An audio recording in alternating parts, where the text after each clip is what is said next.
শেখ হাসিনার বক্তব্যের জন্য ভারত দায়ী নয়, রণধীর জয়সওয়াল, পররাষ্ট্র মন্ত্রণালয়ের মুখপাত্র ভারতের। বাংলাদেশের ডেপুটি হাইকমিশনারকে তলব করে এই বক্তব্য জানিয়েছে ভারতের পররাষ্ট্র মন্ত্রণালয়। সেটি ভারতের পররাষ্ট্র মন্ত্রণালয়ের মুখপাত্র রণধীর জয়সওয়াল বিষয়টি সাংবাদিকদের কাছে খোলসা করেছেন। অর্থাৎ বাংলাদেশের যে আভ্যন্তরীণ পরিস্থিতি বা ঘটনা, তার দায় ভারত নেবে না এবং ভারতের জন্য দায়ী না। শেখ হাসিনার বক্তব্য তার নিজস্ব ব্যাপার, এর সাথে ভারতের কোনো সম্পর্ক নেই। এই কথাটি পরিষ্কার করে ভারত জানিয়ে দিয়েছে বাংলাদেশকে।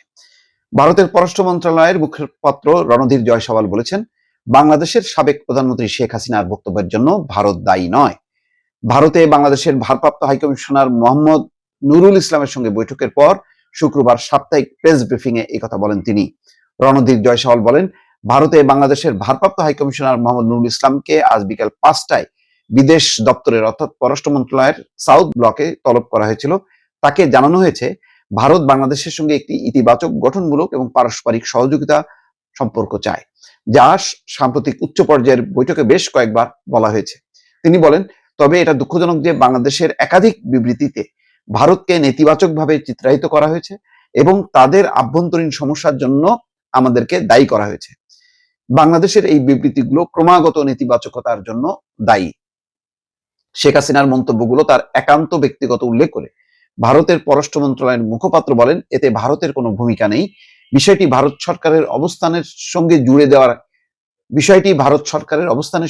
জুড়ে দেওয়ায় দ্বিপাক্ষিক সম্পর্কের ইতিবাচকতায় প্রভাব ফেলবে, যদিও ভারত সরকার পারস্পরিক কল্যাণকর সম্পর্কের জন্য প্রচেষ্টা চালাবে। তিনি বলেন, আমরা আশা করি বাংলাদেশ এই পরিবেশকে ব্যাহত না করে উপযুক্ত প্রতিদান দেবে।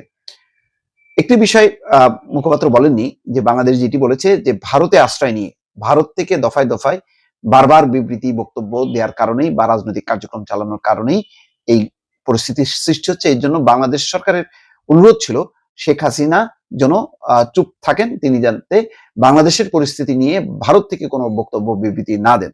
কিন্তু সেই বিষয়ে রণধীর জয়সওয়াল কোনো বক্তব্য দেননি বা পররাষ্ট্র মন্ত্রণালয় আলাদাভাবে কিছু বলেনি। তারা শুধু বলেছেন যে শেখ হাসিনার মন্তব্যগুলো একান্তই তার, অর্থাৎ এর সঙ্গে ভারতের কোনো সম্পর্ক নেই। তো বিষয়টি একটা ঠিক এবং একটা ইঙ্গিত দিয়েছে যে এই বিষয়গুলি ভারতের উপর চাপানো মানে হচ্ছে ভারতের সঙ্গে বাংলাদেশের যে দ্বিপাক্ষিক সম্পর্ক আছে সেই সম্পর্কটা উন্নত করার বদলে এটি আবার পেছন দিকে চলতে থাকবে, অর্থাৎ নেতিবাচক অবস্থানের দিকে মোড় নেবে। সুতরাং ভারত বলছে যে তারা বাংলাদেশের সঙ্গে একটি গঠনমূলক ইতিবাচক সম্পর্ক চায়।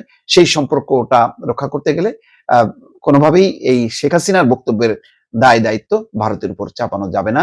এটাই হচ্ছে ভারতের মূল কথা। আমি আগেই দর্শক বলেছিলাম যে আস্তে আস্তে কিন্তু এটি একটা কূটনীতিক ইস্যুতে রূপ নিচ্ছে, যেহেতু শেখ হাসিনার এই বক্তব্যের জন্য বাংলাদেশে যে ঘটনা, সেই ঘটনার দায়টা কার? সরকার বলছে এই ঘটনার দায় আসলে ভারতের।